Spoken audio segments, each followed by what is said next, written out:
Dipergoki sedang memadu kasih dengan wanita selingkuhannya, sebabkan nyawa seorang pria di Pamekasan, Jawa Timur melayang. Ia dikerok dan dianiaya dengan balok kayu dan sandal bakiak.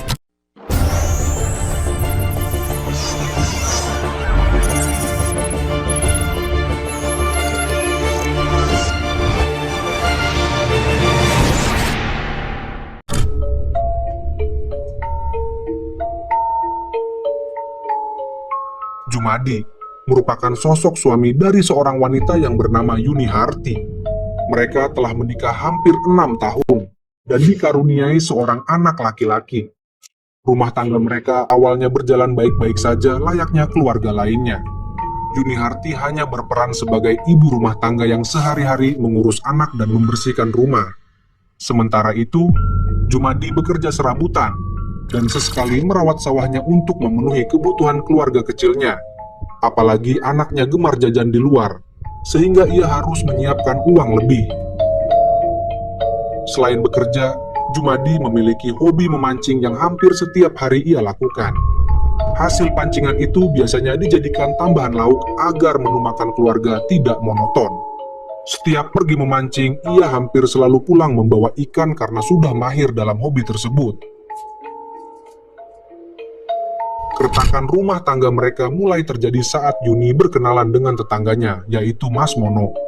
Karena jarak rumah yang dekat, mereka sering bertegur sapa ketika bertemu di halaman atau saat Yuni menjemur pakaian.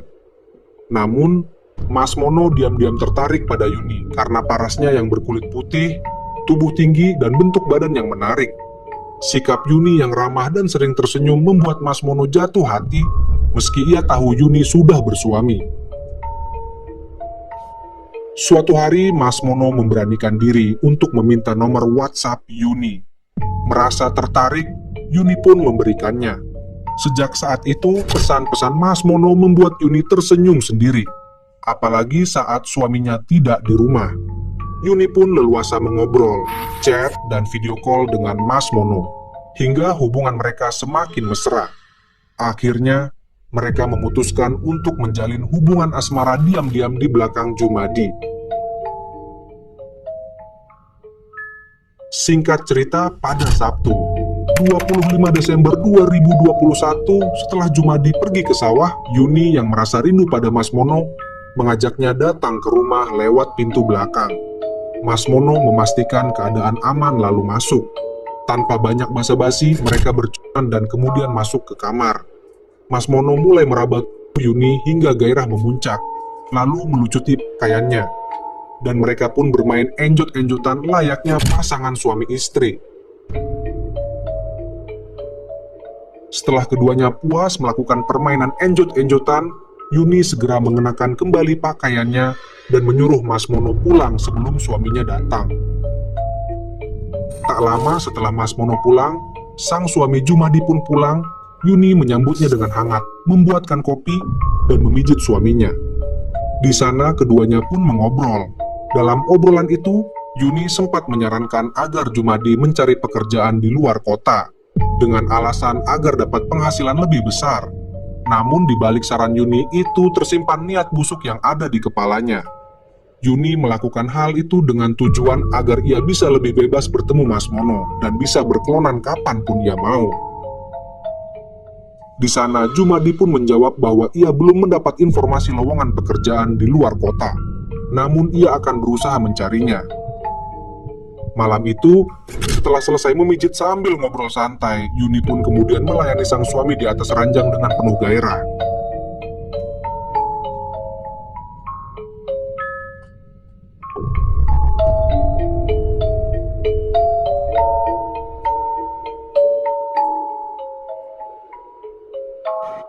Keesokan harinya, 26 Desember 2021, Jumadi pergi ke kebun lalu pulang sore hari karena malamnya ia berencana memancing di kolam warga.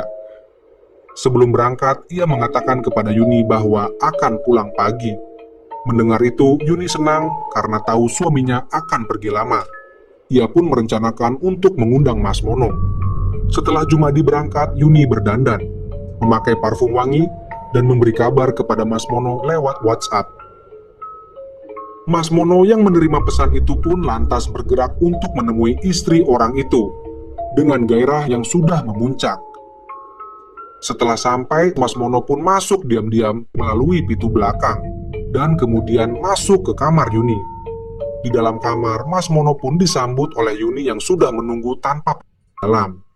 Tanpa basa-basi, kedua pasangan itu pun langsung berpelukan, berciuman, dan kembali melakukan permainan enjot-enjotan dengan penuh gairah hingga larut malam.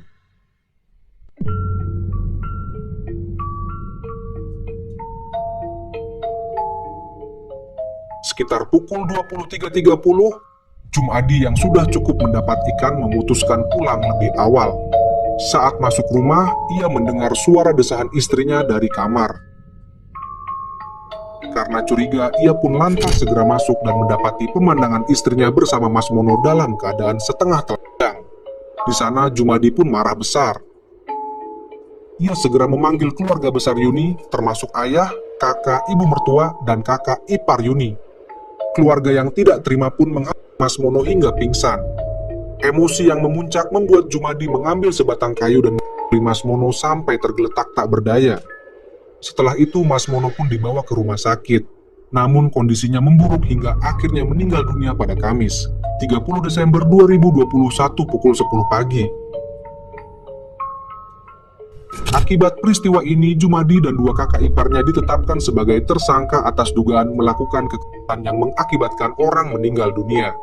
Mereka dijerat pasal 338 subsider 351 ayat 3 subsider 170 ayat 2 KUHP dengan hukuman pidana maksimal 15 tahun penjara. Saya udah tinggal sini, tinggal satu rumah. Sudah tinggal satu rumah terus. Saya. Pulang jam berapa tadi malam tuh?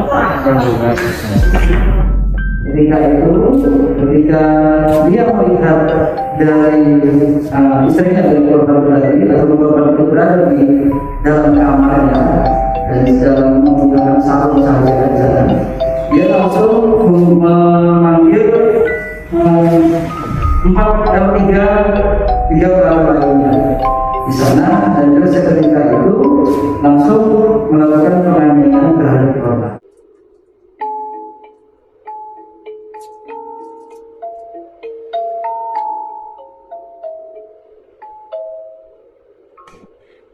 Nah, itu dia guys kasus perselingkuhan maut yang terjadi di Pamekasan. Perselingkuhan kini menjadi fenomena sosial yang kian mengkhawatirkan. Aplikasi kencan Just Dating baru-baru ini mengungkap hasil survei yang mengejutkan. Perempuan Indonesia tercatat lebih banyak selingkuh dibanding laki-laki. Fakta ini membantah anggapan umum bahwa laki-laki lebih dominan dalam urusan pengkhianatan cinta. Dalam survei yang dilakukan di sejumlah negara Asia, Thailand menempati posisi pertama sebagai negara dengan tingkat perselingkuhan tertinggi, yakni 50% responden mengaku pernah berselingkuh. Sedangkan Indonesia menyusul di posisi kedua dengan 40% responden mengakui telah berselingkuh dari pasangannya. Survei ini mengungkap ketimpangan signifikan antara gender dalam urusan selingkuh di Indonesia. Perempuan Indonesia ternyata 10% lebih banyak melakukan perselingkuhan daripada laki-laki. Fakta ini tentu memicu perdebatan di tengah masyarakat. Persepsi tentang perselingkuhan juga berbeda antara laki-laki dan perempuan. Perempuan menganggap selingkuh terjadi saat pasangan mulai berkenalan dan bertukar pesan dengan lawan jenis. Sebaliknya, laki-laki baru menganggap pasangannya selingkuh jika perempuan tersebut sudah berani bertemu dan pergi berdua dengan orang lain. Survei juga mencatat bahwa 60% laki-laki Indonesia tidak mentoleransi pengkhianatan dalam hubungan. Banyak dari mereka memilih mengakhiri hubungan atau bahkan membalas dengan tindakan serupa. Nah, kalau menurut kalian gimana guys? Silahkan komen di kolom komentar. Terima kasih sudah mampir guys. Jangan lupa like dan bagikan jika video ini bermanfaat. Salam sehat. Assalamualaikum warahmatullahi wabarakatuh.